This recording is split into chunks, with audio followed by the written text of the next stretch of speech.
하나님 말씀 다니엘서 1장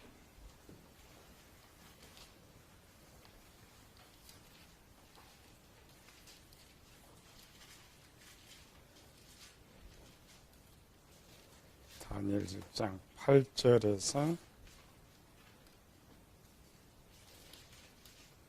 13절 말씀까지 8절에 13절. 다니엘은 뜻을 정하여 왕의 음식과 그가 마시는 포도주로 자기를 더럽히지 아니하리라 하고 자기를 더럽히지 아니하도록 환관장에 구하니 하나님의 다니엘로 하여금 환관장에게 은혜와 긍휼을 얻게 하시니라. 환관장이 다니엘에게 이르되 내가 내 주 왕을 두려워하노라. 그가 너희 먹을 것과 너희 마실 것을 지정하였거늘 너희 얼굴이 초췌하여 같은 또래의 소년들만 못한 것을 그가 보게 할 것이 무엇이냐. 그렇게 하면 너희 때문에 내 머리가 왕 앞에서 위태롭게 되리라 하니라. 환관장이 다니엘과 하나냐와 미사엘과 아사랴를 감독한 자에게 다니엘이 말하되 청하오니 당신의 종들을 열흘 동안 시험하여 채식을 주어 먹게 하고 물을 주어 마시게 한 후에 당신 앞에서 우리의 얼굴과 왕의 음식을 먹는 소년들의 얼굴을 비교하여 보아서 당신이 보는 대로 종들에게 행하소서 하며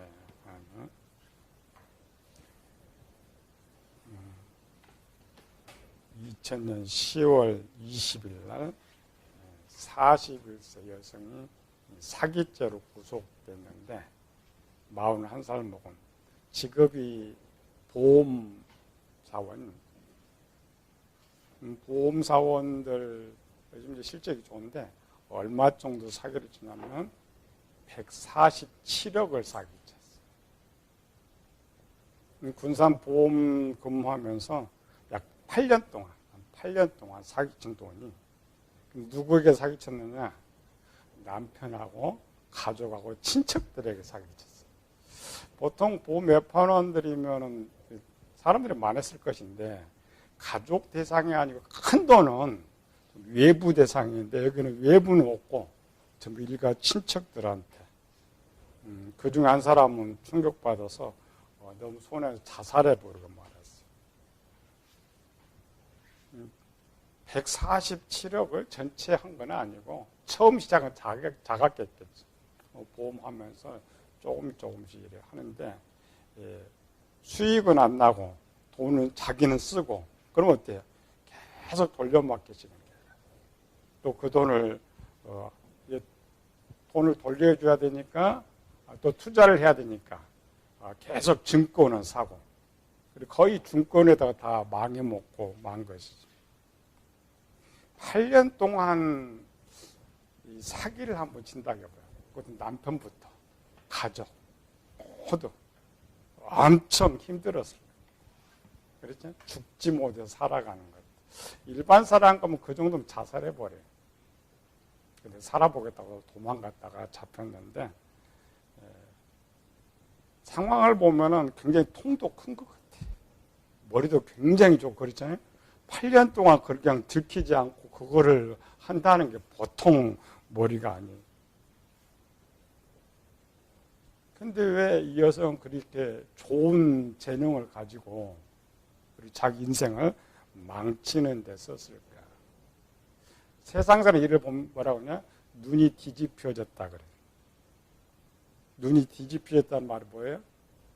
반대쪽을 생각한다. 우리는 이쪽 생각하고 저는 항상 반대쪽을 생각한다. 성경으로 보면은 원래 이제 우리 마음속에는 뭐야? 진리, 사랑, 진실, 이런 것들이 있어야 되는데 다 바뀌어버렸겠죠?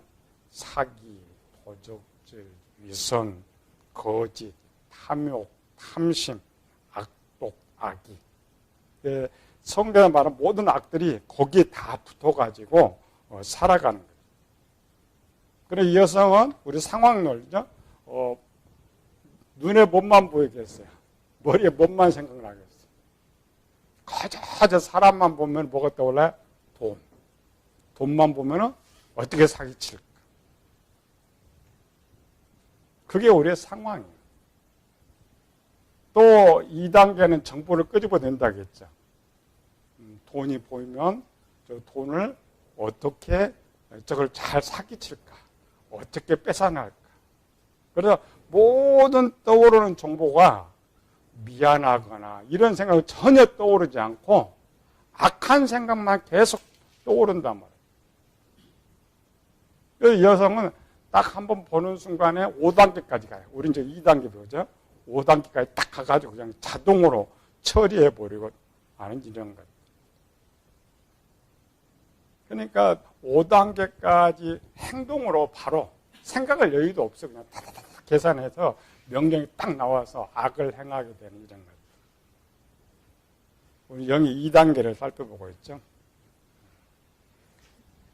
일반적으로 우리가 보고 있죠. 이런 어떤 상황을 만나면 영이 지식을 모으게 된다. 가장 먼저 어디 지식이 온다고요? 진리에 저장되어 있는 지식.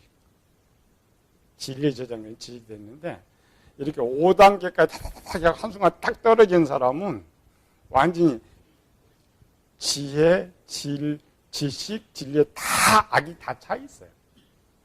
아무리 끄집어내도 그 생각밖에 떠오르지 않아요. 계산 속에서.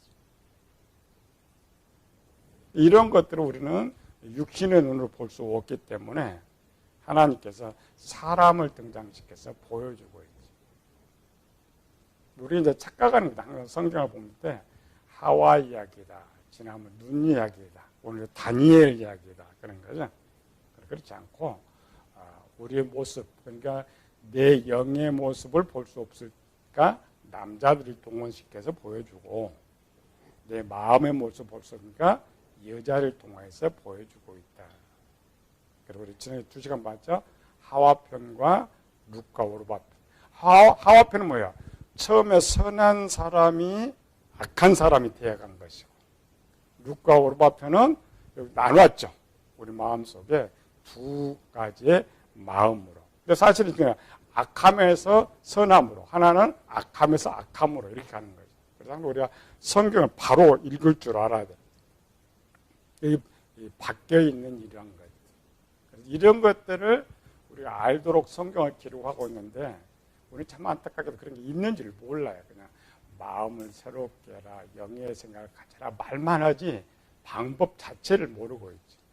그리고 우리 이제 오늘 이제 세 번째 시간으로 이제 들어가게 될 것인데 성경에는 여러 명의 대표적인 인물들이 등장해요.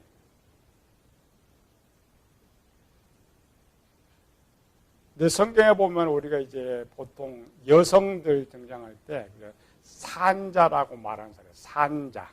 산자란 말은 구원받은 사람들, 구원받은 사람, 그러니까 착한 사람들, 선한 사람들 이런 거.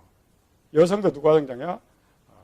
여성 이름 등장. 하와, 사라, 하갈, 리브가, 라헬, 다말, 기셈, 라합, 한나, 룻, 마리아. 이 여성들은 산자입니다. 산자라는 건 구원받은 여성들. 우리 오늘 하나 더 배워야 돼요. 성경에 여자가 등장할 때 뭘 이야기한다고요? 내 마음의 상태를 설명해 주려고 등장시키고 있다. 그러면 이 선한 사람들의 여성이 등장하니까 선한 부분을 설명해 줘야 되는데 그거 하나는 성경 이상해요. 성경에 등장하는 선한 사람도 처음부터 착하고 중간도 착하고 끝도 그러니까 전체가 착하게 그려진 사람이 하나도 없다는 거예요. 남자들은 가끔가 나오죠. 노아, 다니엘, 욥 이런 사람들은 처음부터 착하게 해서 끝까지 착하게 그려지는데 여성은 그렇게 그려지지 않아요. 왜 여성한테는 착한 모습을 그리지 않았을까? 그런죠? 착한 모습을 그리지 않았을까? 기본, 성경에서 가장 기본 한 가지만 외우면 돼요. 남자가 등장하는데 아내가 등장하는 게 좋을까? 아내가 등장하지 않는 것이 좋을까? 어떤 게 더 좋을 것 같아요? 성경에 아내가 등장하지 않는 것이 좋아요. 에녹의 아내가 등장하지 않아요. 물론 노아의 아내 등장합니다. 아벨의 아내가 등장하지 않아요. 다니엘의 아내가 등장하지 않아요. 여성은 왜 등장시키느냐? 그러니까 이 사람이 아무 문제가 없을 때 착하고 문제가 여성은 등장시킬 필요가 없어요. 왜? 영이 착하다는 것은 마음이 착한 거기 때문에. 그런데 여성이 선한 사람이든 악한 사람이 등장할 때는 그 사람, 내 마음에 문제가 있다라는 거예요. 내 마음에 문제가 있다. 그런데 욥의 아내는 등장하는데 또 이름이 또 없죠. 노아의 아내도 등장하는데 이름이 없어요. 왜 그럴까요? 일반 사람들은 등장하면 이름이 분명히 써져 있는데 왜 노아나 욥의 아내 같은 사람이 이름이 없었을까? 가장 기본, 구약은 이스라엘 족보를 기록하고 있어요. 이스라엘 족보. 이스라엘 족보라는 것은 아브라함의 때로부터 족보가 되어 있기 때문에 여성은 마음을 설명하려고 등장하기 때문에 특별히 이름은 필요 없는데 족보로 가면 누군가 알아야죠. 그래서 이스라엘 족보에 들어간 쪽에 아내 이름이 등장하는데 노아는 그쪽 족보가 아니에요. 알 필요가 없는 거죠. 또 욥도 그쪽 족보가 아니에요. 그리고 이름이 등장하잖아요. 이름. 그래서 우리 굳이 이름을 거론할 필요가 없다. 오늘 이제 다니엘 편에 보면 같이 이제 찾아보면 돼요. 그래서 기본, 성경 보는 기본이에요. 성경 보는 기본은 여성들이 등장할 때는 물론 남자도 마찬가지예요. 아담 이후에 태어난 모든 사람은 선에서 출발하지 않아요. 전부 악함에서 출발해요. 악함. 이상하게 유일한 인물이 하나 있는데 그 인물이 다니엘. 다니엘만은 그 악함에 등장하지 않아요. 악함에 등장하지 않는다. 그러나 대부분 성경은 아담 이후에 모든 인류가 범죄했기 때문에 출발이 악함입니다. 악함에서 새롭게 되는 이러한 모습으로 기록되고 있습니다. 그리고 일반적으로 이제 남자가 등장 무슨 이야기를? 영 이야기. 영. 그러나 남자가 등장할 때도 마음 이야기가 나올 때가 있어요. 마음 이야기. 그러니까 동시적으로. 그러니까 남자가 등장하는데 남자 특별한 어떤 악의 문제가 할 때 아내가 등장하는데 그러니까 남자 혼자 등장할 때는 영 이야기도 담고 있고 마음 이야기도 담고 있어요. 그래서 두 개를 원래 다 해석을 해줘야 돼요. 좋은 쪽으로 해석을 해주는 것이죠. 오늘 이제 그 마음에 그러니까 좋은 쪽은 아내가 없다겠죠. 마음을 하는데 그러니까 좋은 쪽 그러니까 지혜와 지식과 진리의 선을 이야기는 하와가 범죄하기 전에는 이야기할 수 있는데 후대는 없어요. 그래서 그 편은 남자에서 차지해요. 남자 중에서도 가장 완벽하게 기록한 다니엘의 모습이었어요. 실제는 지금 다니엘 이야기하지만 오늘 못 배운다고 우리 마음의 상태. 그러니까 영도 보지만 마음의 상태. 하와와 룻은 여자였으니까 마음을 당연히 논하는 것이고 하나님이 원하시는 2단계 가장 좋은 상태가 어떤 상태냐 할 때 그는 다니엘이다 이렇게 생각합니다. 악해서 선에서 악함으로 가는 모습은 하와편. 악함에서 선으로 가는 사람은 누구예요? 룻. 전체가 좋은 사람은 다니엘. 그러나 우리는 사람 이야기가 아니고 마음 이야기다. 그래서 2단계는 각 3개로 나눠라 했죠. 상황, 만나는 상황. 두 번째로는 마음에 저장된 정보가 무엇이냐. 셋째는 상황을 하면 영이 정보를 끄집어낸다겠죠. 그래서 이런 것들은 원래는 한순간 다 이루어져요. 한순간에. 그래서 성경은 그거를 세부, 슬로비로 서서히 보여주고 있죠. 그래서 우리가 어떤 상황을 만났을 때 내 영의 상태도 볼 수 있고 마음의 상태를 볼 수 있도록 성경을 기록하고 있다라는 거죠. 그래서 오늘 이제 다니엘의 편에서 첫 번째 상황으로 보죠. 상황. 5절 한번 읽어보죠. 상황. 시작. 또 왕이 지정하여 그들에게 왕의 음식과 그가 마시는 포도주에서 날마다 쓸 것을 주어 3년을 기르게 하였으니 그 후에 그들은 왕 앞에 될 것이라. 이때의 나이가 다니엘의 몇 살이었을까? 네이버에 한번 쳐봤어요. 네이버에 이런 질문이 나오더라고요. 다니엘이 사자굴에 던져졌을 때가 몇 살이었습니까? 그러니까 이 잡혀갈 때는 성경 기록이 없어요. 몇 살인지 기록이 없어요. 근데 연대로 추적하는 거죠. 연대. 몇 살이었을까? 그러니까 답을 그렇게 써놨어요. 다니엘 6장에 보면 다리오 왕 때 다니엘이 사자굴에 던짐을 받았는데 그때가 BC 538년. 이렇게 538년에 사람들 계산해 보니까 나이가 78세였대요. 78세. 그래서 도표도 써놨어요. 고레스가 539년에 고레스가 정복하고 538년에 다니엘의 사자굴로 던짐받고 그 다음에 포로에 기한되고 이런 거. 다니엘이 605년에 포로로 잡혀가가지고 538년에 지금 사자굴에 던짐을 받았죠. 그러니까 몇 년이냐? 약 66년. 66년 때가 지금 다니엘 나이가 몇 살이라고 했을까? 78세. 그럼 빼면 되죠. 78세에 66년을 빼면 몇 살? 12살. 그러니까 12살 때의 이 사건이에요. 우리 성경의 근거. 우리는 보통 다니엘 하면은 믿음이 좋은 그냥 막연한 소녀 이렇게 생각하죠. 아니고 12살 먹은 소년이 이 엄청난 일을 하고 있다라는 거예요.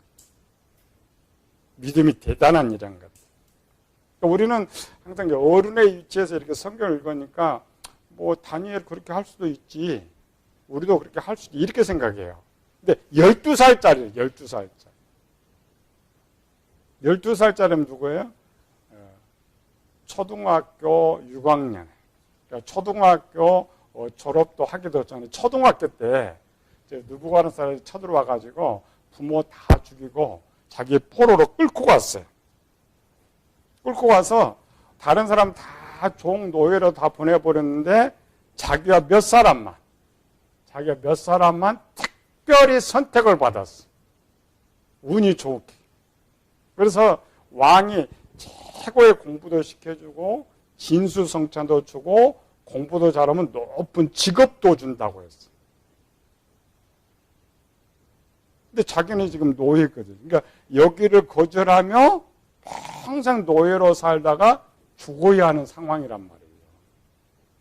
12살짜리가 그런 상황을 만나면 어떤 걸 선택하겠어요? 우리는 이제 나이가 들어서 이제 살 만큼 살았으니까 그래서 우리 믿음 지켜서 이렇게 할 수 있지만 이제 12살짜리 10절 읽어보죠. 1장 10절 시작. 환관장이 다니엘에게 이르되 내가 내 주 왕을 두려워하노라. 그가 너의 먹을 것과 너의 마실 것을 지정하셨거늘 너의 얼굴이 초췌하여 같은 또래의 소녀들만 못한 그것을 그가 보게 할 것이 무엇이냐. 그렇게 되면 너희 때문에 내 머리가 왕 앞에서 위태롭게 되리라 하니라. 이게 상황입니다. 위에 관리들도 자기가 아니라 이거 못 먹으면 좀 죽게 생겼는데 12살 소년이 목숨 내거는 이런 상황에 처해 있단 말이에요. 지금 세상 애들 데려다 놓으면 100% 저쪽으로 갑니다. 공부 잘 가르쳐주지, 평생 진수성찬 먹지, 또 거기에 끝나면 또 평생 직업이 딱 준비되어 있지. 당연히 선택할 수밖에 없었어. 다니엘은 왕족 출신이에요. 왕족 출신. 내가 하나 참조해요. 12살 먹은 애가 왕족 출신이에요. 자, 왕족 출신이면 어때요? 왕족과 귀족 출신이에요. 3절 읽어봅시다. 그죠? 왕의 환관장 아스부나스에 말하여 이스라엘 자손 중에서 왕족과 귀족 몇 사람. 왕족이 노예로 살기가 편하겠어요. 이쪽이 살기가 편해요. 절대 노예 쪽 선택 못합니다. 자기 권리 절대 포기하지 못. 어른도 그런. 어른도. 그래서 다니엘은 왕족 출신이었기 때문에 이 음식 문화에 대해서 너무나 잘 알고 있었어요. 너무나 잘 알고 있어요. 이제 뭐 포로 가서 무슨 이야기 했겠어요? 음식이 딱 나오는 순간에 알아차렸어요. 이 음식이 무엇인지. 이 음식이 무엇인지. 이 음식의 의미가 무엇인지를 알았다. 무엇. 오늘 우리는 성경이나 주석을 보면 아직도 몰라요. 이 음식의 의미. 그래서 목회자는 뭐냐. 왜 다니엘이 이 음식을 먹지 않았을까? 우리가 배운 거죠. 왜 음식 먹지 않은 거예요?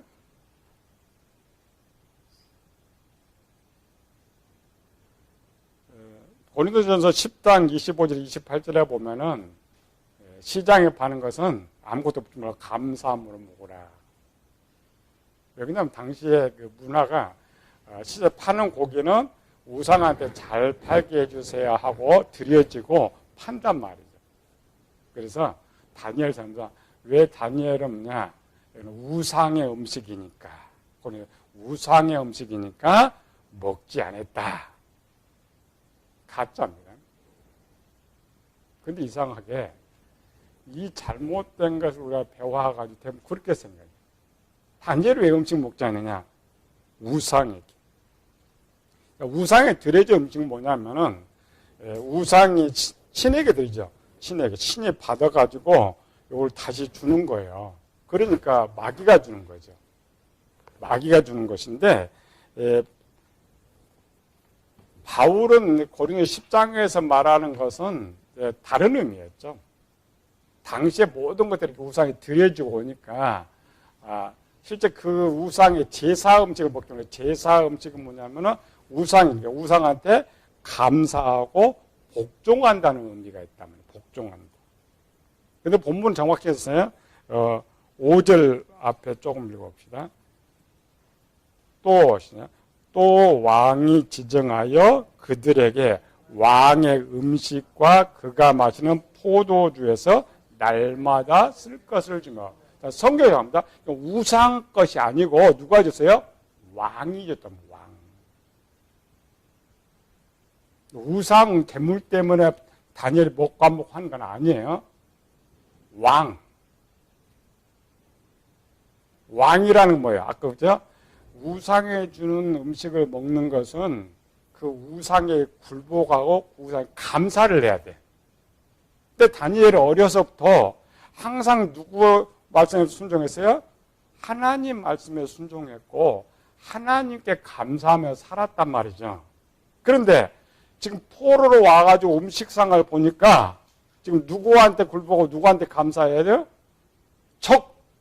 적군 왕한테 말대로 굴복해야 되고 먹는다라는 말은 그 왕한테 감사해야 된다. 이게 싫다는 거예요.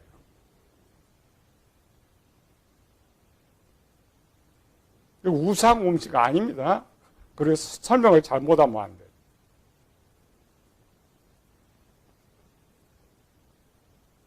이 다니엘의 신앙. 그럼 다니엘이 봐요. 지금 음식을 딱 보는 순간에 벌써 계산이 딱 나왔죠. 5단계가 계산이 딱 떨어졌죠. 보는 순간. 우리가 구조 배웠죠. 우리 지혜 속에서 우리가 모든 거 보고 듣고 유전되는 것은 일단 지혜에 들어와 있고 그 지혜에 들어간 것을 날마다 묵상하고 생각하고 깨닫게 되면 지혜에 있는 지식이 지식의 창고에 저장되어 있고 이걸 이제 행동화하고 숙달되면 진리의 창고에 저장되어 있어요. 그래서 지금 다니엘과 같이 딱 보는 순간에 뭘 하겠다 결정을 딱 떨어지는 것은 이미 세 군데 다 똑같은 지식이 저장되어 있다는 거예요. 세 군데 똑같은 제공들이 정보들이 저장되어 있으면 영이 어떠한 생각을 하든 영은 5가지를 통해서 정보를 가져온다 했죠. 어떤 정보를 가져와도 안 되는 거예요. 못 먹는 거예요. 갈등도 없어요. 룻과 오르바는 갈등이 있죠. 이 다니엘과 같은 이런 상태는 갈등 자체가 없어요. 그런데 그 모습의 오리지널이 아담이 범죄하기 전에 에덴 동산에 있을 때죠. 날마다 선악과를 봐요. 하와도 날마다 선악과를 봐요. 관심이 없어요. 왜? 먹고 싶다는 정보 아예 끄집어 올 수가 없어요. 룻과 오르바 같은 경우는 하와가 나중에 정보가 2개가 돼서 이렇게 자꾸 보는 거죠. 그러나 그 마귀의 지식이 저장되기 전에는 아무리 쳐다봐도 먹고 싶다는 생각이 없어요. 갖고 싶다는 생각이 전혀 없어요. 한쪽에 보면 그냥 하나님 말씀만 떠올라요. 먹으면 안 돼. 가지면 안 돼. 그런 사람은 절대 범죄를 할 수가 없어요. 절대 범죄할 수 없어요. 근데 다니엘은 뭐예요? 12절 읽어봅시다. 시작. 청하원이 당신의 종들을 열흘 동안 시험하여 채식을 주어 먹게 하고 물을 주어 마시게 한 후에 지금 이 12절은 영의 4단계입니다. 4단계. 그러니까 아까 41도에서는 딱 보는 순간에 5단계가 딱 떨어지듯이 다니엘은 딱 보는 순간에 4단계가 딱 가버려요. 간다라는 것은 2단계에서 어떤 생각을 떠올려도 끄집어내도 선한 것밖에 안 나오는 거예요. 이것이 하나님께서 우리에게 원하시는 2단계의 모습이에요. 2단계. 그래도 우리는 설교를 하고 설교를 듣고 성경을 읽으면서 나는 그렇게 한다 그래. 할 수 있다 그래. 상황 가면 절대 못해. 왜 절대 못해? 2단계부터 안 되는 거예요. 그래서 그런 상황에 딱 들어가면 다른 쪽 악의 정보들이 막 떠오르지 다니엘전 선의 정보가 절대 떠오르지 않는단 말이에요.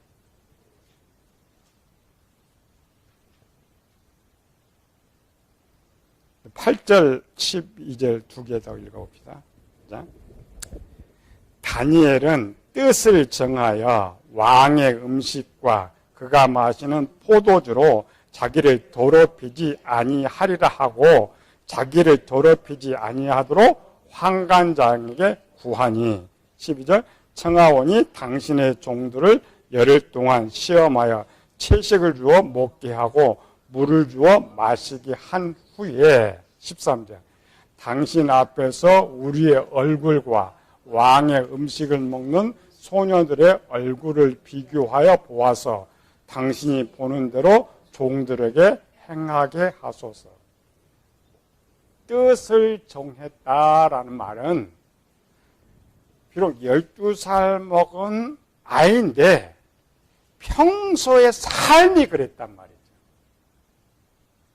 하나님 나라는 생각으로 하는 거 아니에요. 행동으로 하는 거예요. 행동. 그래야 행동이 돼서 어떤 순간에도 그 생각에 떠오르고 그 행동을 할 수가 있는 거예요. 다니엘은 이미 행동을 이야기하고 있죠. 내가 어떻게 할 거 다 결정돼 있어요. 그러니까 우리 말하면 영도 영의 생각이고 마음의 진리까지 하나님 말씀이니까 육체 프로그램까지 아예 바뀌어 있는 사람. 오히려 먹는 것이 힘든 거예요. 다니엘 같은. 제가 그러죠. 우리가 장성한 사람이 되면은 죄를 짓기가 힘들어요. 왜? 그렇게 변해 있으니까 변해버렸어요. 성경만 변화라는 것이 아니라, 그래서 그 변한 모습을 점검하는 게 2단계입니다. 2단계. 3단계, 4단계가 좀 관리가 어려워요. 근데 2단계에서 딱 보는 순간 다니엘처럼 뭣도 아무리 끄집어내도, 하루를 생각해도 한 달을 생각해도 똑같은 생각. 악도 똑같습니다. 선만 그것이 아니라 어떤 문제가 있는데 하루 내 고민해도 똑같은 생각 떠올라. 한 달 내 고민해도 똑같은 생각 떠올라. 선한 생각이 떠오르면 이미 세 곳에 다 선한 지식이 있는 것이고, 악한 생각이 떠오르면 악한 것으로 충만하게 차 있는 상태. 충만하게 차 있기 때문에 아무리 생각해도, 이 41세 여성 뭐야? 아무리 생각해도 사기친 것밖에 안 떠올려. 다른 방법이 없어요. 해결 방법이 없어. 아니 8년 동안 속였으면 그 속에서 뭐 언젠가 좀 남편한테 좀 의논을 좀 하고 도움을 요청했든지 자기 어머니 아버지가 이야기했을 것인데 한마디를 안 떠올려. 착한 생각이 안 떠올려.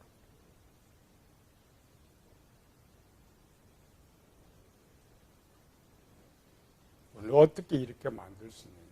성경 그렇게 만들려면 다니엘처럼 만들어라는 거예요. 그걸 영과 마음을 새롭게 하는 거예요.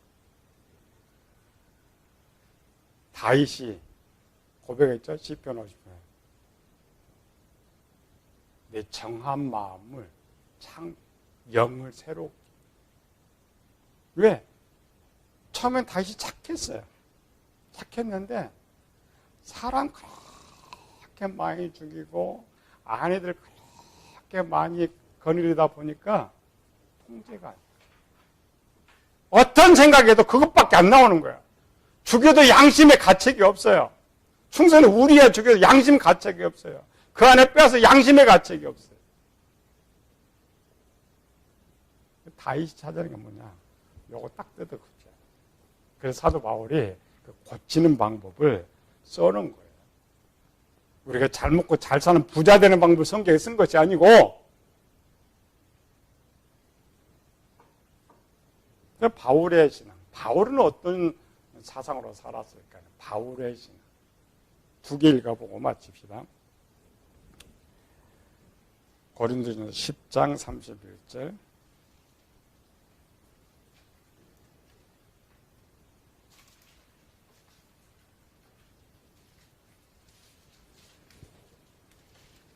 시작. 너희가 먹든지 마시든지 무엇을 하든지 다 하나님의 영광을 위하여.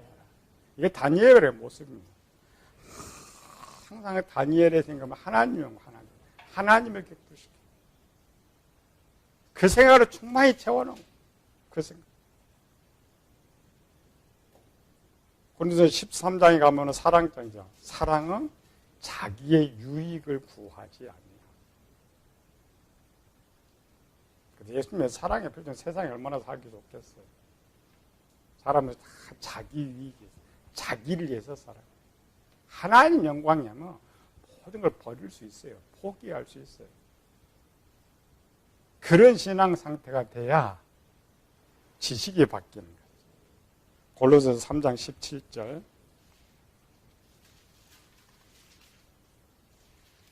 이건 바울의 고백입니다.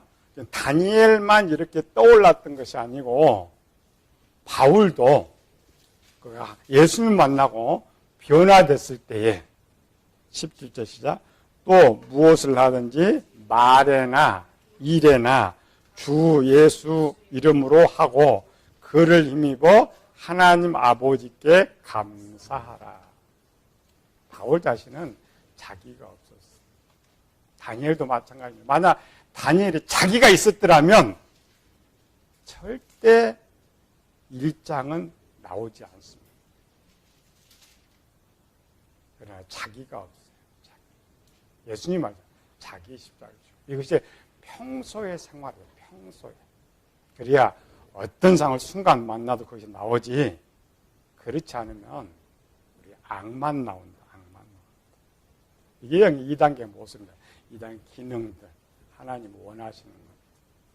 항상 바울이요, 내가 내 몸을 쳐서 복종하게 한다.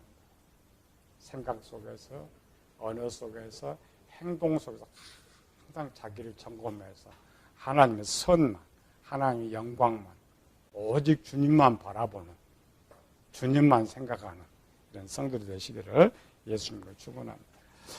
은혜로우신 아버지 하나님 감사와 찬양을 돌립니다. 참 우리는 성경을 보면서도 무엇을 보는지, 설교를 들으면서 무엇을 듣는지 모릅니다. 성경은 하나님께서 우리의 뜻을 전하면서 자세하게 기록했는데 우리가 잘 배우고 정말 우리도 보는 눈이 열려서 하나님의 뜻을 읽고 생활하고 다니엘처럼 사도 바울처럼 항상 하나님 영광 위해서 하나님만 우리 또 이웃만 바라보면서 나는 사라지고 오직 하나님을 기쁘시게 하는 저희들 되게 하여 주시옵소서. 거룩하신 예수님 이름으로 기도드리옵나이다. 아멘.